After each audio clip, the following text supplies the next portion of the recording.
हिमाचल में ओबीसी वर्ग की तरफ से तीसरा मोर्चा खड़ा करने की तैयारी। बीजेपी और कांग्रेस के सामने तीसरा मोर्चा बनाने की तैयारी है। बीएसपी और सपा के साथ मिलकर नया दांव खेल सकता है ओबीसी वर्ग। हिमाचल में आरक्षण न मिलने से खफा नजर आया ओबीसी वर्ग। धृत बहाती चाहंग महासभा के ब्लॉक अध्यक्ष का बयान। बीजेपी और कांग्रेस ने की ओबीसी वर्ग की अनदेखी।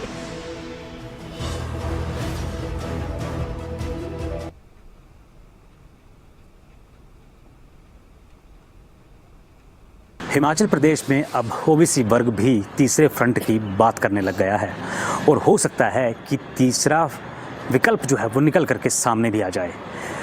इस वक्त हमारे साथ सुदर्शन अंगारिया जी हैं और ये तीसरे फ्रंट की बात कर रहे हैं। सर, किस तरह से आप देखते हैं जो तीसरे फ्रंट को लाने की बात आपने कही है? क्या सोच करके आपने तीसरे फ्रंट को देखा? भाजपा भी है, कांग्रेस भी है, चुनौती बड़ी होगी। किस तरह तीसरा फ्रंट आप जो है वो उसको स्टैंड करेंगे हिमाचल में? तीसरा फ्रंट ऐसा है कि भाजपा और कांग्रेस, इसके साथ हम दोनों पार्टियों में रहे, दोनों पार्टियों का स्वाद चख लिया, दोनों अपने मतलब के लिए हैं। हमारे ओबीसी के बच्चों का कोई ध्यान नहीं रखता। आपको बताया पहले भी कि प्रदेश में 101 पोस्ट हैं हमारी ओबीसी की होनी चाहिए थी मेडिकल कॉलेज में। शिमला, नाहन, टांडा, चंबा, हमीरपुर, जो 6 मेडिकल कॉलेज हैं, परंतु हमें क्या मिलती है 18% के हिसाब से मिलनी चाहिए थे। 101 पोस्ट हैं, ठीक है ना, परंतु मिल रही है एट द रेट ऑफ 2.43% के हिसाब से 14 पोस्ट हैं। और 14 पोस्टों में भी लगा दिया जाता है NFS, नॉट फाउंड सूटेबल। ये एक किस्म की इसलिए लगाया जाता है कि इनके ओबीसी के बच्चे आगे आए ना और इनकी पोस्टें डिलीट हो जाएं।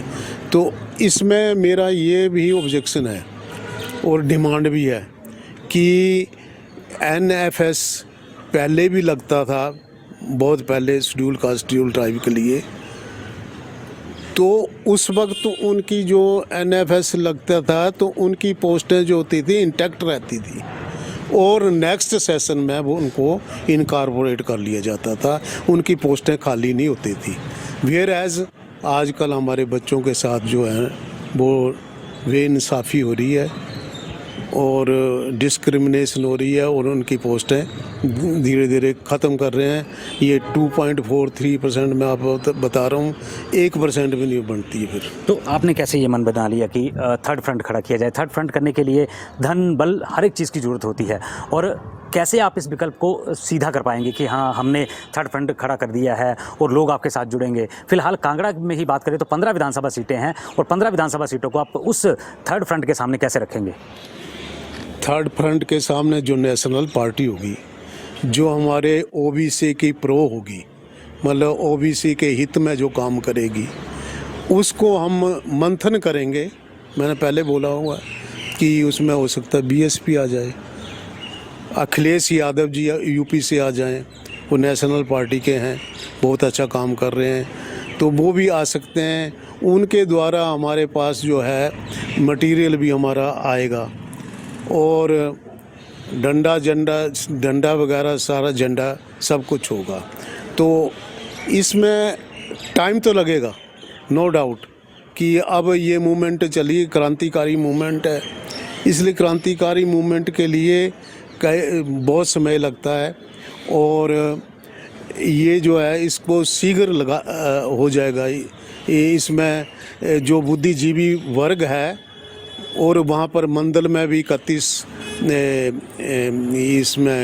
अगस्त को जो बैठक हुई थी, मंडल में हंगामी बैठक हुई थी, उसमें भारतीय क्षत्रिय घृतबाती चांग मंडल में हुई थी।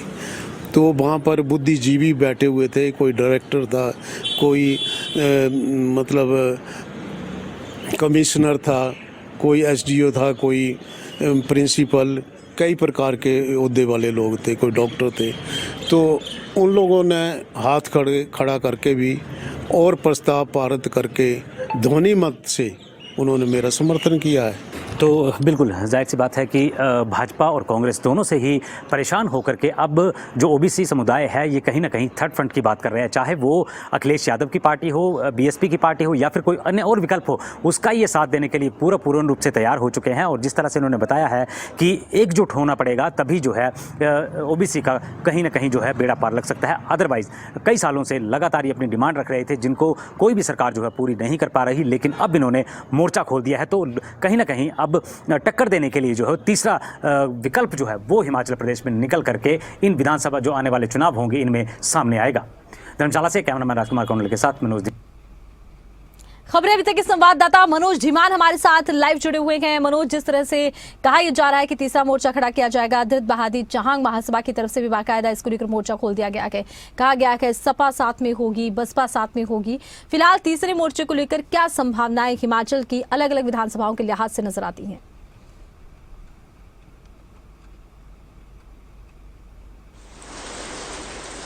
बिल्कुल आरती, देखिए जिस तरह से धृत बहादी चांग महासभा ने जो है वो ऐलान कर दिया है कि अब हिमाचल प्रदेश में तीसरा फ्रंट लाना ज़रूरी हो चुका है, क्योंकि दोनों ही पार्टियां जो है वो ओबीसी वर्ग को जो है वो कहीं ना कहीं ठगने का काम कर रही हैं। पिछले काफ़ी लंबे समय से इनकी जो मांगे हैं वो कहीं ना कहीं पूरी नहीं हो पा रही है और इनका सीधा सीधा आरोप है कि दोनों ही पार्टियाँ जो है वो ओबीसी वर्ग के जो युवा छात्र हैं, युवा बच्चे हैं, उनको शैक्षणिक संस्थानों में आरक्षण नहीं मिल पा रहा है। और जब इंटरव्यू देने के लिए बात जाते हैं तो उनको भी ये कहकर निकाल दिया जाता है कि एनएफएस लगा दिया जाता है उनके ऊपर। तो इनके जो हक हैं उनको कहीं ना कहीं सरकार नहीं दे पा रही है। और आज की डिमांड नहीं है, बहुत पुरानी इनकी मांग है। इस मांग को लेकर के चाहे भाजपा रही हो या फिर कांग्रेस रही हो, हर मुख्यमंत्री के पास ये गए हैं, हर सरकार के पास गए हैं, लेकिन इन लोगों की जो है बात नहीं मनवाई जा रही है। और इसी कड़ी के चलते अब जो है ये पूरा का पूरा समुदाय जो है एकजुट हो चुका है। और 20 सितंबर को कांगड़ा से लेकर के धर्मशाला तक जो है एक विशाल रैली भी निकाली जाएगी। ये रैली मात्र सरकार के लिए जो है एक चुनौती होगी और चुनौती को समझना जो है वो सरकार को होना होगा कि ये चुनौती किस लिए दी गई है। साथ ही साथ जो ब्लॉक अध्यक्ष हैं दर्शन अंगारिया, उन्होंने भी ये ऐलान कर दिया है कि वो तीसरे फ्रंट का विकल्प चुनेंगे, यानी कि तीसरा फ्रंट जो है वो अब सामने लाया जाएगा, चाहे वो अखिलेश यादव की पार्टी हो या फिर बहुजन समाजवादी पार्टी हो या कोई अन्य पार्टी हो, जो भी इन समुदाय के बारे में सोचेगा, इनके हित में काम करेगा, तो उनके लिए ये फ्रंट जो है खड़ा किया जाएगा, उनका सहारा लिया जाएगा हिमाचल प्रदेश में। तो कहीं ना कहीं जो आती, देखिए सीधा सा सवाल है कि भाजपा और कांग्रेस को सरेआम चुनौती दी गई है कि हम तीसरा फ्रंट खड़ा कर रहे हैं और संभल जाओ, यानी कि संभलने का मौका भी इनके एंड से दिया गया है कि हम तीसरा फ्रंट ला रहे हैं। ये पहले ही बता दिया गया है और ऐलान कर दिया गया है आज से ही। तो कहीं ना कहीं जो है जो ये ओबीसी वर्ग है ये कहीं ना कहीं अब उजागर हो चुका है, यानी कि जो इनकी मांगे थी नहीं मानी गई, इनको दबाया गया। तो अब ये सारे मामले उजागर होते हुए नजर आए हैं और आने वाले समय में जो है ये जो विधानसभा के चुनाव होंगे, इन विधानसभा चुनावों में पूरे हिमाचल प्रदेश में थर्ड फ्रंट को खड़ा कर दिया जाएगा। इससे पहले बता दूं आरती की हिमाचल प्रदेश में बहुत सारी पार्टियां आई हैं, लेकिन उनको मुंह की खानी पड़ी है। हमेशा भाजपा और कांग्रेस ही दोनों दलों में चुनाव की टक्कर मानी जाती है, इंडिपेंडेंट भी कई लोग जीते हैं। लेकिन इस बार जिस तरह से चेतावनी दी गई है और तकरीबन 60% से ज़्यादा मत जो है वो ओबीसी हिमाचल प्रदेश के जिला कांगड़ा में है, तो यानी कि 60% मत जो है वो ओबीसी वर्ग के हैं। तो ऐसे में जो कहीं ना कहीं जो है ओबीसी वर्ग जो है वो टक्कर दे सकता है। तो कहीं ना कहीं अब ये भी कह दिया गया है कि किसी भी पार्टी के साथ जो ओबीसी वर्ग का भला करेगी, भला सोचेगी, उस पार्टी को यहाँ पर उतारा जाएगा। ऐसे में जो भाजपा के नेता या कांग्रेस के नेता भले ही ओबीसी वर्ग से हैं या विधायक हैं या मंत्री हैं, वो पार्टी लाइन से मिलकर के काम नहीं करते, ये आरोप भी इन लोगों ने लगाए हैं। तो अब देखना होगा कि थर्ड फ्रंट किस तरह खड़ा करते हैं, अभी वक्त है, लेकिन पूरे हिमाचल में किस तरह थर्ड फ्रंट खड़ा किया जाता है और दोनों पार्टियों को किस तरह से चुनौती इनकी ओर से दी जाती है। बिल्कुल, चलिए बहुत शुक्रिया, आपने तमाम जानकारी दर्शकों तक पहुंचाई है।